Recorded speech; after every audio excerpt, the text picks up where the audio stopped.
오늘 말씀의 제목은 왕의 판결입니다. 왕의 판결. 지금 왕에 대한 찬양을 했는데요. 제목을 왕의 판결이라고 한번 붙여보았습니다. 열왕기상 3장 16절에서 28절 말씀입니다. 그때에 창기 두 여자가 왕에게 와서 그 앞에 서며 한 여자는 말하되 내 주여 나와 이 여자가 한 집에서 사는데 내가 그와 함께 집에 있으며 해산하였더니 내가 해산한 지 사흘 만에 이 여자도 해산하고 우리가 함께 있었고 우리 둘 외에는 집에 다른 사람이 없었나이다. 그런데 밤에 저 여자가 그의 아들 위에 누움으로 그의 아들이 죽으니 그가 밤중에 일어나서 이 여종 내가 잠든 사이에 내 아들을 내 곁에서 가져다가 자기의 품에 누이고 자기의 죽은 아들을 내 품에 누였나이다. 아침에 내가 내 아들을 젖먹이려고 일어나 본즉 죽었기로 내가 아침에 자세히 보니 내가 낳은 아들이 아니더이다 하매 다른 여자는 이르되 아니라 산 것은 내 아들이요 죽은 것은 내 아들이라 하고 이 여자는 이르되 아니라 죽은 것이 내 아들이요 산 것이 내 아들이라 하며 왕 앞에서 그와 같이 쟁론하는지라. 왕이 이르되 이 여자는 말하기를 산 것은 내 아들이요 죽은 것은 내 아들이라 하고 저 여자는 말하기를 아니라 죽은 것은 내 아들이요 산 것이 내 아들이다 하는도다 하고 또 이르되 칼을 내게로 가져오라 하니 칼을 왕 앞으로 가져온지라. 왕이 이르되 산 아이를 둘로 나누어 반은 이 여자에게 주고 반은 저 여자에게 주라. 그 산 아들의 어머니 되는 여자가 그 아들을 위하여 마음이 불붙는 것 같아서 왕께 아뢰되 청하건대 내 주여 산 아이를 그에게 주시고 아무쪼록 죽이지 마옵소서 하되 다른 여자는 말하기를 내 것도 되게 말고 네 것도 되게 말고 나누게 하라 하는지라. 왕이 대답하여 이르되 산 아이를 저 여자에게 주고 결코 죽이지 말라.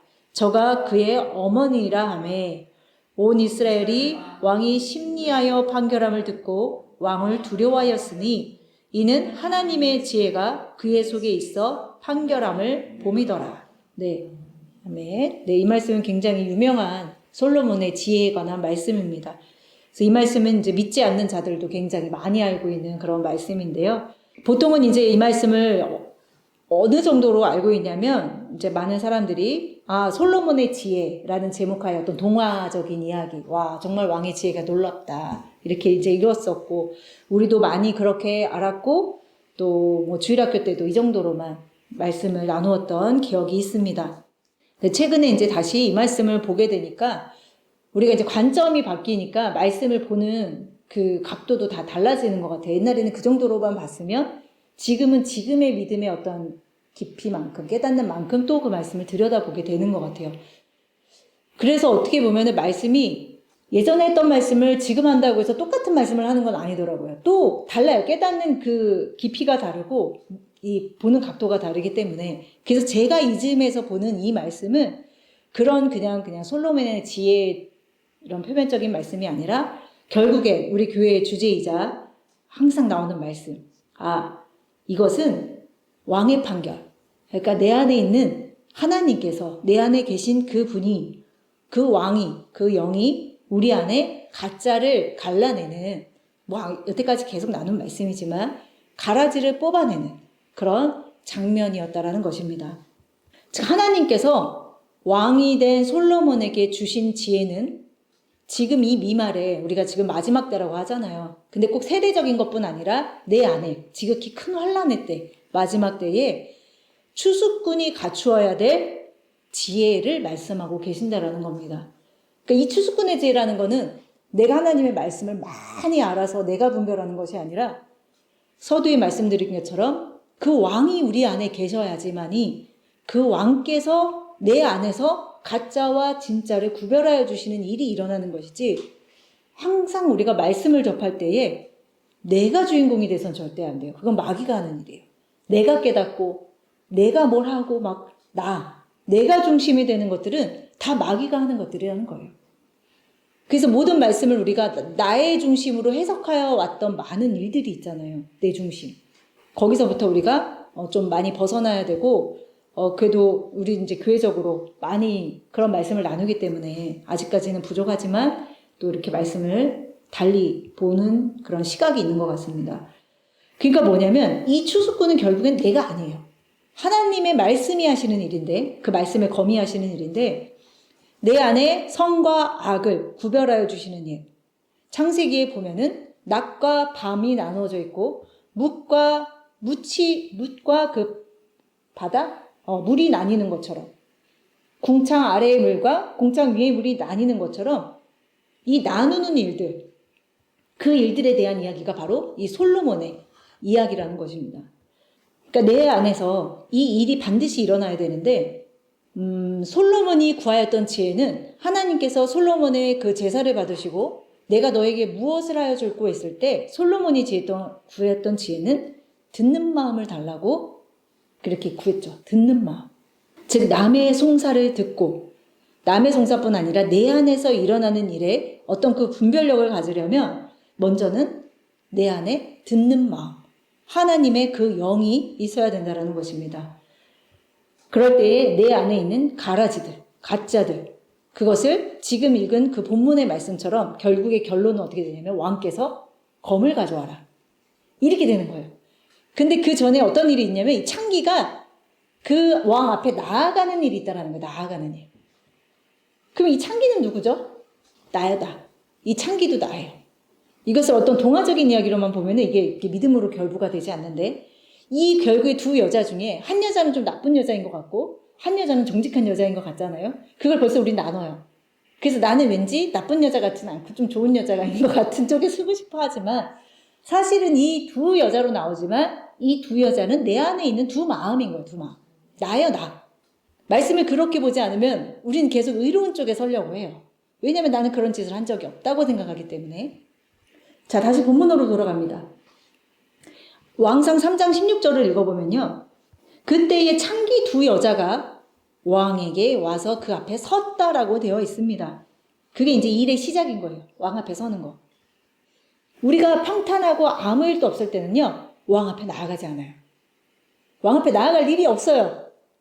그리고 나아갈 마음도 별로 생기지 않아요. 그런데 내 안에 어떤 일이 이제 벌어지기 시작할 때, 우리가 진리의 말씀이 들어가고 내 안에서 어떤 그 막 분별이 일어나고 이럴 때는 막 마음이 굉장히 힘들고 막 볶인다고 말하잖아요. 그럴 때 우리가 이제 왕 앞에 나아가는 거예요. 어떤 사건을 통해서. 현장 속에서 우리는 이제 뭐 회사를 다니는 분도 있고 또 가정에 계신 분도 있고 여러 이제 환경 속에 계시는데, 그런 환경 속에서 어떤 사건이 있을 때에, 자녀를 통해서라든지 부부를 통해서라든지 어떤 사건이 있을 때에 우리는 창기의 모습으로 주 앞에 나아가게 된다는 거예요. 왜냐하면 내가 해결할 수 없는, 지금 이 장면은요, 내가 키우는 아기가 죽은 사건이에요. 자녀가 죽은 사건. 이 사건은 정말 말도 못하게 큰 사건이고 어미 된 마음으로서는 정말 죽을 만큼 어려운 심정으로 나아갔다는 거예요. 가장 낮아진 모습이 창기로 비유됐다라고 저는 그렇게 깨달아졌습니다. 네, 지금 이렇게 창기 두 여자가 나옵니다. 그래서 창기는 지금 말씀드린 것처럼 가장 낮아진 마음을 창기로 비유했다라고 저는 그렇게 생각을 되고요.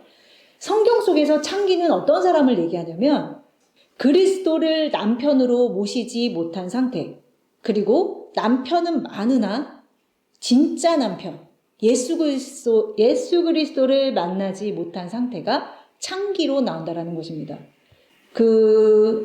요한복음 4장 15절을 이제 유명한 말씀인데 이 말씀을 한번 볼까요? 요한복음 4장 15절 말씀. 이제 사마리아 여인에 대한 이야기입니다. 이 여자가 여기서 창기로 소개되진 않지만, 여자가 이르되 주여 그런 물을 내게 주사 목마르지도 않고 또 여기 물 기르러 오지도 않게 하옵소서. 이르시되 가서 내 남편을 불러오라 라고 예수님께서 말씀하십니다. 여자가 대답하여 이르되 나는 남편이 없나이다. 예수께서 이르시되 내가 남편이 없다 하는 말이 옳도다. 너에게 남편 5이 있었고 지금 있는 자도 내 남편이 아니니 내 말이 참되도다 라고 이야기를 하십니다. 이 남편 5은 무엇을 뜻하냐면 이 가짜 남편이에요. 그러니까 참 남편이 아닌 거예요. 그 가짜 남편은 뭐를 말하냐면 만약에 보리떡 5개가 모세 오경을 의미하고 있다면 남편 5은 그와는 반대되는 개념, 뭐 모세 오경이 아닌 뭐 가짜 오경 좀 되겠죠. 그 남편은 바로 그것을 이야기한다. 5 남편이라는 것은 주의 그 말씀, 진리의 어떤 그 모세 오경이 아닌 다른 말씀인 거야. 다른 말씀, 다른 복음. 가짜 오경. 우리가 이런 사마리아 여인처럼 나는 남편이 없고 예전에는 5이 있었고 이런 말씀들을 나와는 상관없는 이야기로 들을 수 있겠지만 사실 우리에게도 남편 5이 있었어요. 남편 5이 있었고 지금 남편이 5일 수도 있어요. 그리고 아니면 그 남편 5이 이제 내 남편이 아닌 걸 알고 지금은 혼자 있을 수도 있어요. 그리고 정말 참 남편을 향해서 가는 그 여정일 수도 있어요. 지금 아마 사마리아 여인은 그 여정이었던 것 같아요. 예전에는 가짜 오경을 붙들고 살았더라면 율법 아래에 속한 여자였더라면 이제는 그것이 내 남편이 아니라는 것을 깨닫고 우물가에서 참 남편이신 예수님을 만나는 장면이 아니었나라고 생각을 합니다. 그러니까 남편이 없는 자가 창기로 소개가 되는 거예요. 우린 창기인가요? 창기가 아닌가요? 창기라고 저는 생각을 합니다. 왜냐하면 아직 참 남편을 만나지 못했기 때문에 그 과정 가운데 있다라고 생각을 합니다. 17절을 이제 계속 보게 되면 본문에 이 창기 2 여자가 한 집에 산다라고 나옵니다. 이건 이제 저는 비유로 깨달아지는데요. 한 집에 산다라는 것은 내 안의 이야기. 우리가 또 내 안을 성전이라고 비유하기도 합니다. 이 성전에는 말씀이 있고 지금 말씀처럼 가짜 오경이 있을 수 있고 모세 오경이 있을 수 있어요. 이 한 집에 2 여자가 사는 거예요. 창기가 사는 거예요. 그와 함께 해산을 했다고 하는데 내가 해산한 지 사흘 만에 지금 말하고 있는 여자는 그러니까는 그 아이를 잃어버린 자예요. 그러니까 죽은 진짜 엄마. 진짜 엄마가 이렇게 왕에게 이제 토로하는 내용입니다. 내가 해산한 지 사흘 만에 그도 해산을 했다고 합니다. 또 한 여자가 해산을 했다고 합니다. 해산을 했다는 건 뭐냐면 씨가 뿌려졌다라는 얘기고 그 씨가 잉태했다는 얘기잖아요. 나왔다. 애를 낳았다. 결과치를 얘기하는 거예요. 열매. 똑같이 복음을 먹었어요. 2 여자가. 그런데 한 여자는 자기 것으로 먹었어요. 그러니까 사람의 계명으로 받아들였고 한 여자는 만약에 하나님 말씀으로 받았어요. 근데 둘 다 열매를 내요. 열매가 있어요. 자녀가 있어요. 분명히 있어요. 왜냐하면 모든 것에는 반드시 열매가 있기 때문에 그것이 가짜든 진짜든 나쁜 열매든 좋은 열매든 반드시 열매가 있다는 거예요. 지금 그 일이 벌어집니다. 근데 19절에 보면은 밤에 라고 나옵니다. 밤에 이루어졌어요. 이 사건이 밤에 이루어집니다. 영적으로 밤은 가장 어두운 때, 흑암의 시기를 말하죠. 우리 가운데에. 흑암일 때에 그 여자가 아들 위에 누웠다라고 표현이 됩니다. 그리고 그의 아들은 죽습니다. 그러니까 내 안에 있는 비진리, 내 안에 있는 가짜 오경, 가짜는요. 밤에 거하는 자, 그리고 밤에 눕는 자. 뭐 실질적으로 보면 밤에 눕는 게 당연한 것이지만 말씀을 그냥 문자 그대로 보시면 안 되고 밤이라는 것은 방금 말씀드린 대로 흑암 가운데 있는 것을 말합니다. 환난 중에 잠들어 있는 것을 밤에 누웠다라고 저는 그렇게 깨달아졌습니다. 환난 가운데에 누운 자. 그러니까 깨어서 성전을 지켜야 되는 것이 아닌 밤에 누운 자가 되는 것이죠. 그러니까 이 밤중에 어떤 일을 하게 되냐면 그 아들 위에 누워요. 그 아들 위에 누웠다라는 게 뭘까요? 엄마가 실제로 그 갓난 아기 위에 눕는 일이 있나요? 실제로? 그런 일은 벌어지지 않잖아요. 그러니까 뒤의 말씀은 어떤 구원으로 향하는 어떤 비유의 말씀인 것이죠. 비유를 하고 있다는 것인데 그 아들 위에 누웠다라는 것은 뭐냐면 진리를 덮어버린 상태. 진리이신 예수를 죽이는 상태. 참 아들을 갖지 못하는 상태. 덮은 상태라는 거예요. 덮은 상태. 위에서 누웠다라는 것은. 그리고 이어서 보면은 20절에 보면 아들이 죽은 것을 보고서 밤중에 일어나서 밤중에 다 밤중에 일어납니다. 밤중에. 그러니까 내 안에 흑암일 때 내 안에서 일어나는 일들이에요. 일어나서 어떤 행위를 갖냐면 내 죽은 아들과 옆에 살아있는 아들을 바꿔치기 하는 그 일이 벌어진다라는 거예요. 네, 바로 밤중에 이 일들이 일어나고 있다는 것입니다. 요한복음 8장 44절. 그러니까 이 거짓, 밤중에 일어나는 그 여인의 이야기는요. 바로 내 안에 있는 그 흑암 중에 거하는 자의 모습인데 요한복음 8장 44절에 보면 너희는 너희 아비 마귀에게서 났으니 너희 아비의 욕심대로 너희도 행하고자 하느니라. 그는 처음부터 살인한 자요. 진리가 그 속에 없으므로 진리에 서지 못하고 거짓을 말할 때마다 제 것으로 말하나니 이는 그가 거짓말장이요 거짓의 아비가 되었습니다. 지금 우리가 지금 나눈 말씀에 이 한 여자의 창기는 처음부터 끝까지 계속 거짓말을 해요. 그 산 아들이 내 아들이다 라고 계속 거짓으로 이야기하는 모습이 나옵니다. 이 마귀에게서 난 자는 결국은 나예요. 육신에 속한다. 그리고 이제 말씀을 이제 또 밑에 보면은 24절에 가장 이제 어떻게 보면 되게 멋있는 가장 만약에 영화로 보면은 가장 클라이막스에 해당하는 24절에 보면 이때 왕이 칼을 내게로 가져오라 라고 이야기를 하시죠.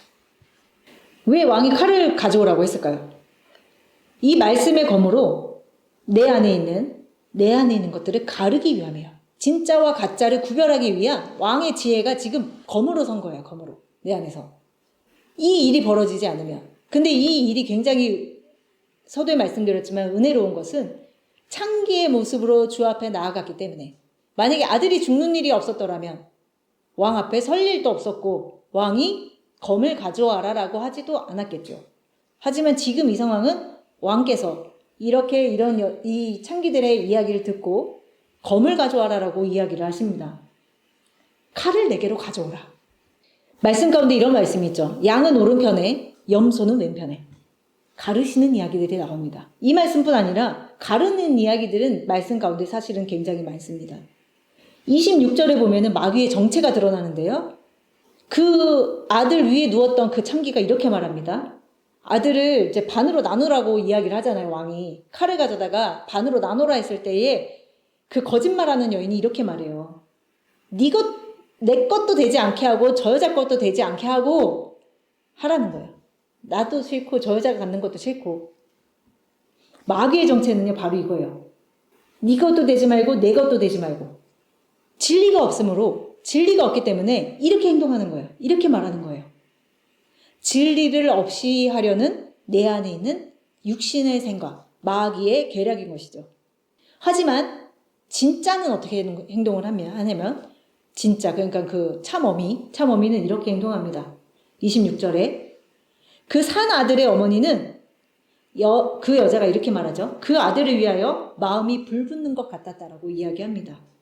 왕께 아뢰어 청하건대 내 주여 사나이를 그에게 주시고 아무쪼록 죽이지 마옵소서라고 이렇게 이야기를 합니다. 마태복음 10장 39절에 보면은 자기의 목숨을 얻는 자는 잃을 것이고 자기의 목숨을 잃어버리는 자는 얻겠다라고 말씀을 하십니다. 지금 이 참 어미가 나타낸 행동은 바로 이 말씀에 준하는 행동이었다라고 봅니다. 자기의 목숨을 잃고자 했을 때, 그 아들은 자기의 소유잖아요. 자기의 소유를 잃어버리고자 했을 때 다시 부활의 아들을 얻는 그림인 것이죠. 아브라함이 이삭을 죽이고자 했을 때 이삭 죽이지 않고 산 아들로 다시 받으시잖아요. 어떻게 보면 이 말씀들이 그러니까 다 사실은 같은 맥락의 말씀들이라는 거죠. 죽이고자 했을 때 부활의 아들의 그 영으로 다시 받게 되는 그 말씀이라는 것입니다. 그러니까 자기의 목숨, 그 아들은 자기의 목숨이었단 말이에요. 그리고 나의 가장 귀한 소유, 그것을 주님 앞에 맡길 때, 왕 앞에 맡길 때에 참 생명이신 아들을 얻게 되는 그림이라는 것입니다. 이 엄마는 바로 이 장면에서 죽음과 부활을 함께 경험을 하게 됩니다. 이것이 바로 왕의 지혜인 것이고 검을 가지신 왕께서 내 안에서 이루어가는 일이라는 것이죠. 주님은 그 검으로 무엇을 하기를 원하시냐면 그 지혜의 왕은 그 솔로몬은 결국엔 예수님의 예표잖아요. 예수님을 예표하고 있는 것인데 주님은 그 검으로 내 안에 있는 가짜 왕, 가짜 스승, 가짜 부모 다 말씀을 뜻하는 겁니다. 가짜 자녀, 가라지와 알곡. 근데 이것이 정말 구별하기 힘든 것은요. 그 형태가 비슷하다라는 거예요. 말씀은 다 똑같은 말씀 같아요. 모습은 같아요. 쭉정이도 모습은 갖추고 있잖아요. 근데 누르면 속에 아무것도 없잖아요. 그러니까 모습은 있는 거예요. 행위는 다 갖고 있어요. 예배의 행위와 봉사의 행위와 말씀을 안다라고 하는 모든 모습들은 다 같아요. 분별이 안 돼요. 내가 내 안에 있는 것이 분별이 안 되는 것처럼 아예 악함으로 드러나면은 그것이 악하다는 걸 알아요. 내가 만약에 정말 주님 보시기에도 악을 행하고 있는 거야 지금. 그럼 이거 악인 거 알아요. 근데 진짜 무서운 건 뭐냐면 선으로 포장된 악이 있다라는 거예요. 나도 분별하지 못하는. 우리가 마지막 때에는 아마도 그것으로 인하여서 가장 많은 싸움이 있지 않을까 저는 생각을 합니다. 요즘 들어 더 많이 생각을 하는데. 그러니까 하나님의 그 좋은 것들을 유사하게 복사한 것들 있잖아요. 내 안에서. 사랑이라고 생각하는 것. 그리고 어떤 뭐 섬김이라고 생각하는 것. 그러니까 좋은 모양을 갖고 있는 것들이 사실은 분별하기가 더 어렵다라는 거예요. 내 안에서도. 그래서 하나님께서는 육신으로는 우리가 주님 앞에 나아가지 않기 때문에 우리를 어느 자리까지 내려가게 하시냐면 창기의 자리까지 내려가게 하신다는 거예요. 그럴 때에 주 앞에, 왕 앞에 나아가서 판결해 달라고 이렇게 이야기하는 것이죠. 마태복음 13장 24절 말씀을 잠깐 보면요. 예수께서 그들 앞에 또 비유를 들어 이르시되 천국은 좋은 씨를 제 밭에 뿌린 사람과 같으니 사람들이 잘 때에 그 원수가 와서 곡식 가운데에 가라지를 덧뿌리고 갔다라고 되어 있습니다. 지금 일이 언제 일어났죠? 잘 때, 밤에. 방금 솔로몬의 이야기도 밤에 일어나는 일이에요. 이 이야기도 지금 잠자고 있을 때 일어나는 일입니다. 마귀가 와서 곡식 가운데다 가라지를 뿌렸어요. 싹이 나고 결실할 때에 가라지가 이제 보이기 시작하는데 집 주인의 종들이 와서 말하되 주여 밭에 좋은 씨를 뿌리지 아니하였나이까? 그런데 가라지가 어디서 생겼습니까? 라고 묻습니다. 주인이 이르되 원수가 와서 이렇게 하였구나. 종들이 말하되 그러면 우리가 가서 이것을 뽑기를 원하십니까? 주인이 이르되 가만두라. 가라지를 뽑다가 곡식까지 뽑을까 염려하노라. 둘 다 추수 때까지 함께 자라게 두라. 추수 때에 내가 추수꾼들에게 말하기를 가라지는 먼저 거두어 불사르게 단으로 볶고 곡식은 모아 내 곡간에 넣으리라. 솔로몬의 이야기는 다시 말하면 열매를 또한 거두는 일이에요. 가짜와 진짜를 구별하는 마지막 때에 이 가라지와 알곡을 추려내는 어떤 그런 일들이 다 같은 모양으로 나타나고 있다는 것입니다. 이 말씀이 천국에 대한 비유인데 하나님은 우리 마음에 진리의 씨를 뿌리시지만 잘 때에 밤중에 원수가 곡식 가운데에 가라지 비슷하게 생길 거 뿌리고 간다는 거예요. 저는 뭐 농사를 잘 지어보진 않아서 이제 뭐 잘 모르겠지만 정말 가라지와 그 열매 맺는 것이 그렇게 딱 구별되지는 않나 봐요, 아마도. 그래서 가라지를 뿌리고 비슷한 것들을 이제 뿌리고 간다라는 것입니다. 우리가 분별을 못해요. 우리가 분별할 수가 없어요. 이 추수꾼은 지금 말씀에서 나온 추수꾼은 낫을 든 자. 아까 솔로몬의 말씀에서 검을 든 자, 낫을 든 자. 다 뭐를 위한 도구인 것이죠? 분별하고 쳐내고 그 도구인 것이잖아요. 하나님의 말씀의 도구인 거예요. 이 낫도. 첫 번째로 그 낫을 든 자는 예수 그리스도가 우리 가운데 낫을 든 자로 오셨고 그러면은 예수로부터 보냄을 받은 우리도 낫을 들게 되는 거예요. 하나님의 말씀에 그 분별의 낫을 들게 되는 것이죠. 그래서 먼저는 내 안에 있는 것들을 갈라내고 잘라내고 하는 일들이 일어난다는 것입니다. 마태복음 10장 34절을 보겠습니다. 내가 세상에 화평을 주러 온 걸로 생각하지 말라. 화평이 아니르고 검을 주러 왔다라고 이야기하십니다. 내가 온 것은 사람이 그 아버지와 딸이 어머니와 며느리가 시어머니와 불화하게 하려 함이니 사람의 원수가 자기 집안 식구다라고 되어 있습니다. 아까 솔로몬 말씀에서 뭐라고 했죠? 한 집에 두 여인이 있다고 하는 것처럼 이 집안이라는 것은 내 안의 이야기를 말하는 거예요. 우리 이제 많이 들어서 알고 있지만 우리 권사님은 좀 생소하실 수가 있는데 예수님께서 왜 이 세상에 화평을 주러 온 걸로 생각하지 말라라고 하실까요?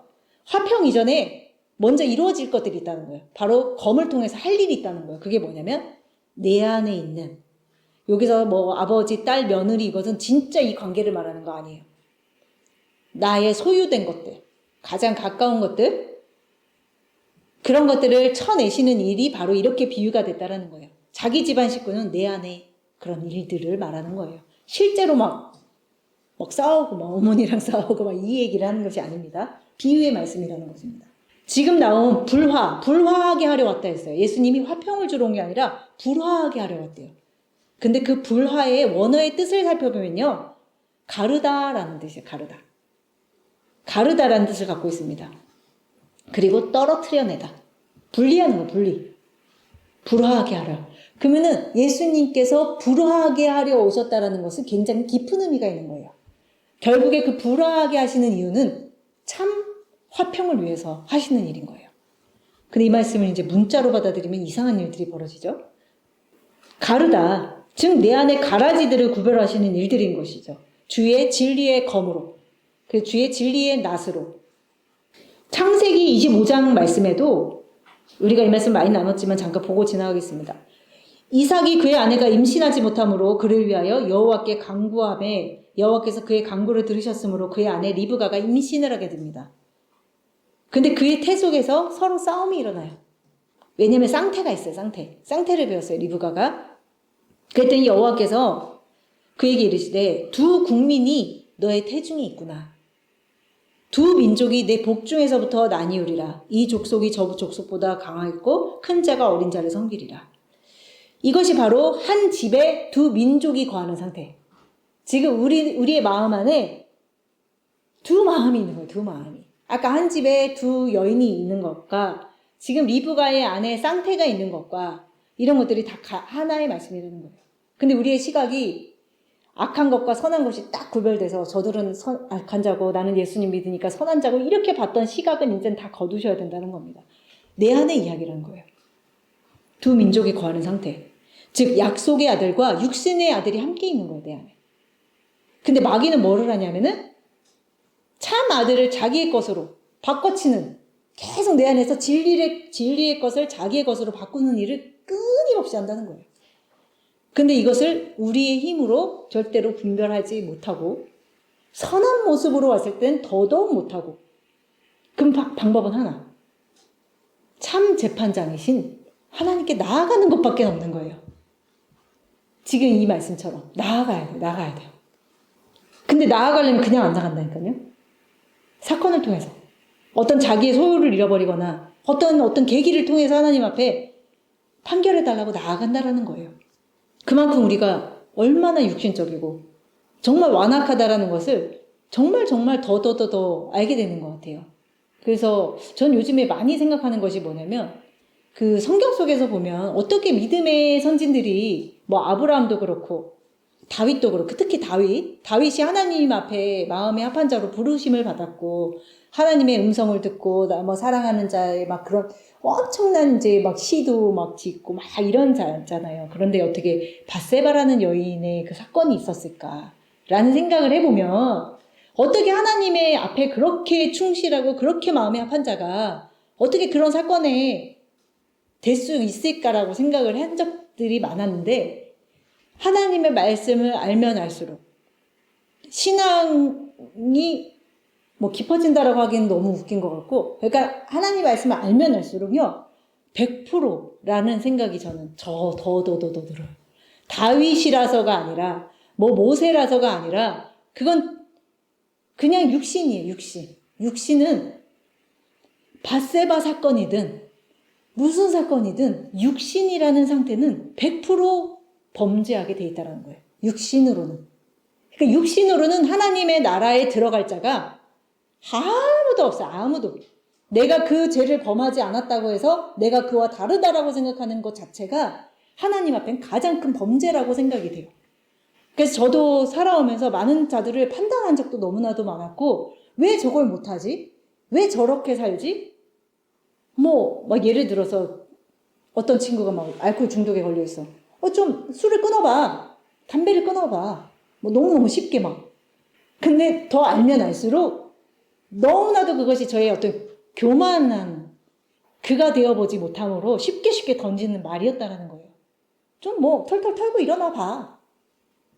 하지만 육신으로서는 이길 자가 아무도 없다라는 거, 육신으로서는 그들을 판단할 자가 아무도 없다라는 거, 무조건 그 자리에 가면 나도 그와 같은 범죄를 100% 행할 수 있는 자라는 거, 그것이 점점 정말 와닿아요. 그러니까 내 안에 그 두 민족은 계속 싸울 것이고, 하나님께서는 그것을 가르시기 위해서 우리를 계속 창기의 자리로 가게 하실 것이고, 우리는 우리의 많은 소유를 잃게 되는 일들이 있을 것이고, 근데 그 일은 반드시 하나님의 그 구원 사역을 위한 과정이라는 거, 그거를 오늘 나누고 싶었던 것입니다. 그래서 지금 말세를 당한 우리 안에 지금 끝을 향해서 가고 있는 우리들 안에 수많은 가라지들이 있다는 거. 선으로 포장된 가라지들이 있다는 거. 정리하면 이 가라지는 우리가 분별해내는 것이 아니라 창기의 자리에서 하나님 앞에 정말 그 판결의 보좌 앞에 나아갈 때 오늘 이 말씀이 하나님께서 검을 가져와라. 이 말씀이 우리 가운데에 정말 들려지기를. 검을 가져와라. 너무 멋있잖아요? 검을 가져와라. 딱 그 하나님의 그 판결이 내 안에 있기를. 그리고 우리가 밤중에 그 아들 위에 누운 자일 수 있어요. 진리를 덮어버리는 자가 나야, 나. 그래서 우리는 스스로 왕이 되어서 스스로 판결하고 스스로 선악을 분별하는 자의 자리에 앉아 있어요. 내가 왕이야. 판결의 왕이신 예수께 나아가지 않고 내가 다 판결해. 내가 다. 그러니까 뭐가 돼요? 가짜 부모가 되고요. 가짜 자녀가 되고요. 그야말로 남편 5을 섬기고 있는 자인 거예요, 나는. 왜? 왕이 나야, 나. 다 처음부터 다 잘못된 것이죠. 그래서 우리가 오늘 말씀을 좀 다시 한번 또 생각하고 찬양을 하고 또 기도를 하도록 하겠습니다. 그래서 그 창기가 우리가 우리가 말씀을 깨달아야 된다 이런 말씀도 이제 많이 하시는데 말씀을 깨닫는다는 것은 결론적으로 뭐냐면 내가 죄인인 거 아는 거예요. 딴 거 없어요. 그걸 너무 막 큰 짐처럼 여기시는 분들이 많이 계시는데 말씀을 깨달는다는 것은 어떤 구절을 깨달아서 이것을 누구한테 설명할 수 있을 정도가 된다는 말이 아니에요. 말씀을 깨닫는다는 것은 말씀을 통해서 내가 주 없이는 살 수 없는 인간이라는 걸 깨닫는 거예요. 주 없이는 절대로 구원의 길로 들어갈 수 없는 자라는 걸 깨닫는 게 말씀을 깨닫는 것이지 그것을 막 무슨 문자적인 걸 히브리어를 막 알아가지고 막 이렇게 생각하시면 나에게 큰 짐이 되시는 거예요. 그래서 우리 모두 말씀을 깨닫는 자. 그러니까는 나는 정말 버러지 같은 자구나라고 깨달으시면 말씀 잘 깨닫고 계신 겁니다. 그래서 이 시간에 우리 찬양 하나 하고 기도하고